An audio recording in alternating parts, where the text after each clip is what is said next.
Well, hi everyone. It's Eileen Sacco, and I'm back in 2023 with another episode of The It Show. I hope you have all had a wonderful fall, winter, and I'm glad to be back here. I'm diving right in today to talk about a topic that's really been on my mind a lot, and it's something that I touched on previously, but because it's been a while and it continues to be in the news, I'm going to touch on it again. And to be very frank with you, I'm a little annoyed. There's just no other way around it. There are too many young people who are overspending, too many young people who are now in trouble with loans on cars, especially credit cards, buy now, pay later, all of these things where young people especially are upside down and are defaulting on loans, having cars repossessed, can't pay things, ending up with bad credit. And there is one underlying reason that I can point to. And so I'm going to talk about this, and I'm going to be a little stern, but I'm going to give you steps to take. All right. The first thing here is that you cannot spend your way into credibility. You cannot spend your way into feeling good about yourself. Lots of people before you have tried. It is a dead end. When you don't have enough money to buy an expensive car, all that's showing is that you've made a bad financial choice. You might not realize it at the time because it feels good to have a nice, shiny, expensive car. But when you can't pay for other things and you can't continue to make the car payments, suddenly that shiny car is no longer a thing that was really important to you. So I want to talk to you about 7 steps today that you can take in making a plan and sticking to it. Okay. And I'm going to share with you a couple of rules that I have and just go through those with you. I'm going to share with you another rule that I think we've been over before, but it's important that I begin to help you put all this together. Okay. I think that it's important in each of our conversations moving forward that I give you steps that you can take to achieve the financial independence that you want. So, the first step to make sure that you're not working against your own best interest is to write down what it is you want. See, a lot of us don't really have an idea.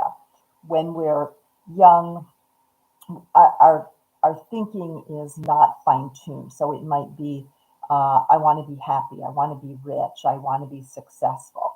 As we get older, those things often get more fine tuned because now we know what it takes to get there.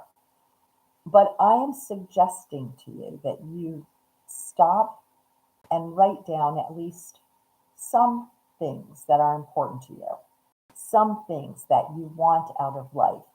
Think about where you want to be when you get to be my age, or not quite so old as me, but when you get to be older. What is it going to take that will make you happy? Is it financial security? Is it having happy, healthy children? Is it having a happy, healthy relationship? Is it having money in the bank? Or is it having lots of fancy clothes and stuff? So the first step is that you need to write down what you want, and I want you to really think about it. So it's not just writing something down, but really think what's important to you. And then I will help show you how to get there.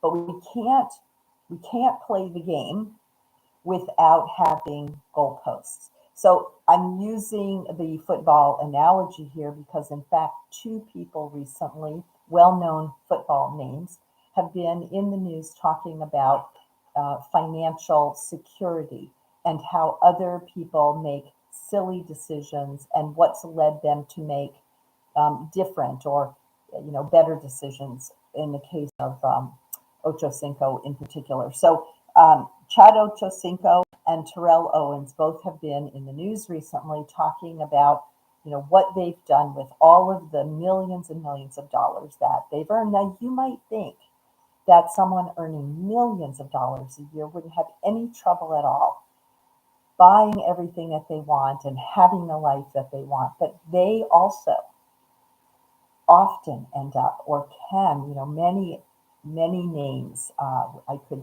share with you of pro ball players, not just football, but many different kinds, but football, very large earnings. Many ball players who, at the end of their career, and remember their careers can be short, but at the end of their career, they have huge house, all these fancy cars, all the jewelry and all that stuff, and no money in the bank. So they can't continue to live. So both Chad Ochocinco and Terrell Owens have said, you know what, those are really silly things to buy. First, you need to bank what you can. So Ochocinco has banked over the years 80 some percent of all the millions of dollars that he earned. He even spent 2 years sleeping in the ballpark, in the clubhouse, so that he didn't have to pay rent. Terrell Owens had banked a lot, lost it, and is back on the bandwagon now for keeping money, saving, investing wisely, not throwing it away. But he looks at all of those purchases that people make. As I said, the jewelry, the houses, the cars, all. He said, that's silly. All that stuff is silly. So here are two people who have millions and millions of dollars saying the same thing that I'm saying to you. And my guess is not many people have that kind of money, myself included.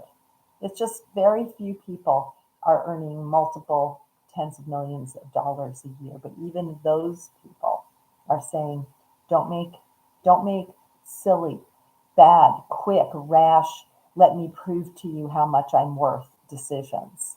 Because it only comes back to bite you in the end when you don't have the lifestyle that you want. So, all right, back to, I told you I'd be a little stern, and I am. But the good news is, once I'm stern, then I can share with you all of the steps that you can take to get there. So the first step, as I said, write it down. Write down what you want. Really think about it. Really think about it. And then I want you to begin to figure out, right, how you're going to keep that in front of you so that when you have a choice to make, do I buy or do I not buy? Do I spend? Do I save? Do I save? How much do I invest from what I save? All of those decisions are made within the framework of what it is you want. And each of us, each of you, will have a different want. Your list of where you want to be in life will be different than other people's, but it's important for you to keep that in mind when you make these decisions. So the first thing, write it down. The second thing is what I call the rule of wealth transfer. Now, I think we've talked about this before, where, and I'm not talking about this big wealth transfer that's going to happen from my generation to your generation, where it's going to be trillions of dollars. I'm talking about the daily wealth transfer decisions that you make when you decide to take money out of your pocket and put it into someone else's pocket.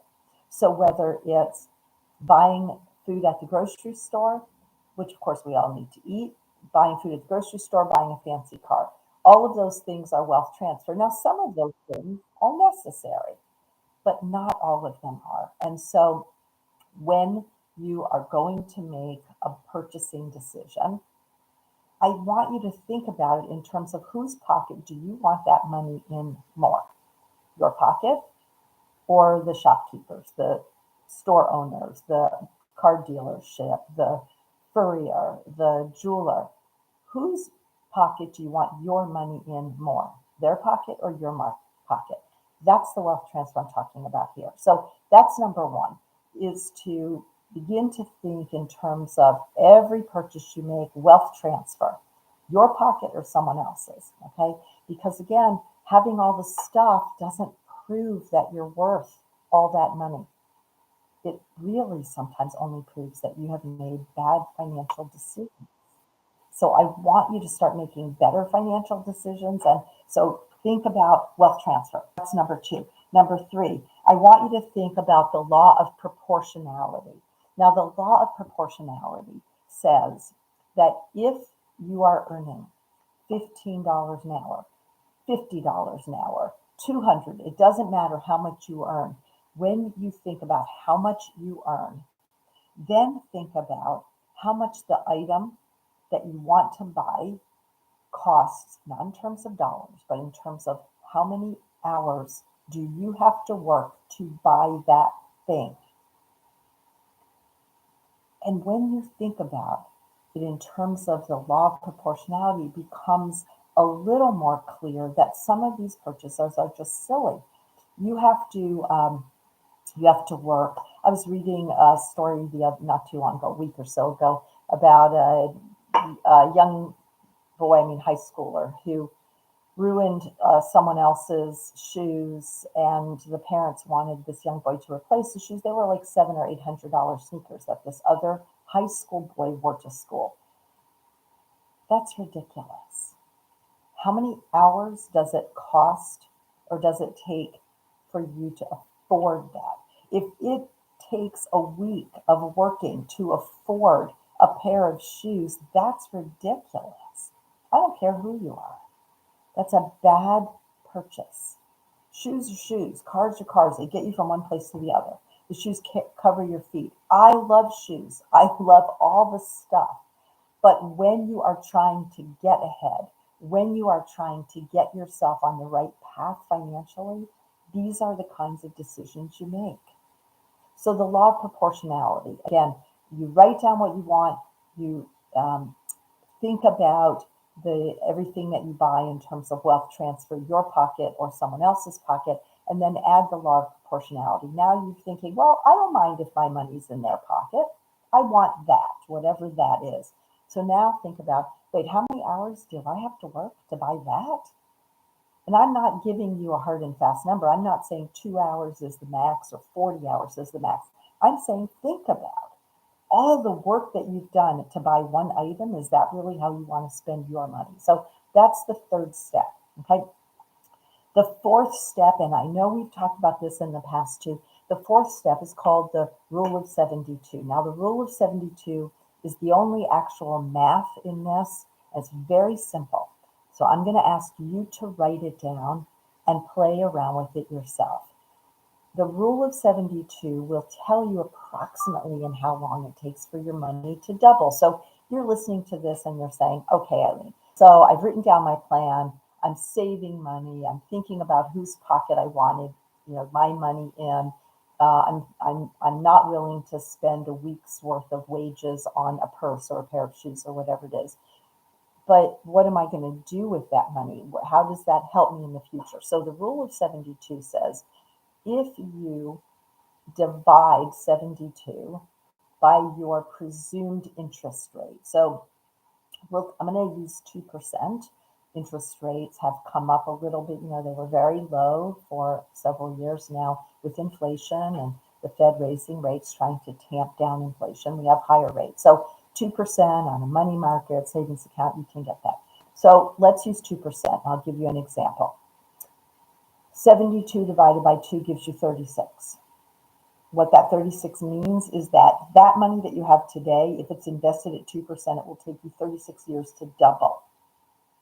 So that sounds ridiculous, like a really long time. It is a really long time. Of course, hopefully you're going to live way longer than that, but it also pinpoints the opportunities that exist when you start moving beyond savings or money market accounts. So look at average stock market earnings. We'll use 9% there. 72 divided by 9, right, gives us 8. 8 every year, or every 8 years, that money doubles. Now, in the same amount of time that your money doubled in 36 years, your money has doubled multiple times in that same 36-year period. So play around with that. But again, understand that compounding takes a long time, but compounding, investing, that's how your money's going to grow. And I know the market's been terrible recently. That's okay. Long term, slow and steady.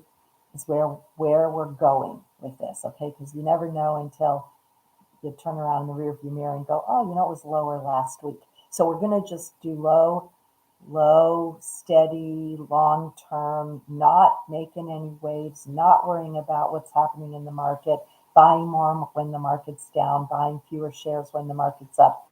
Take a look at some investments you can make, even with a minimum of a few $100, $1,000. That's where you want to start. And then you can see your money grow and you begin to get a sense of where the possibilities are for you. Okay.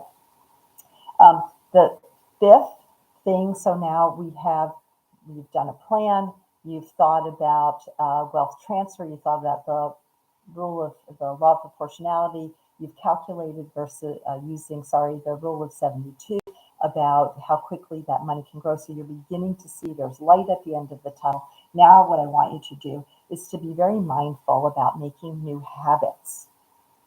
We all have habits. Some of us, and myself included, I'm a very habit-loving person.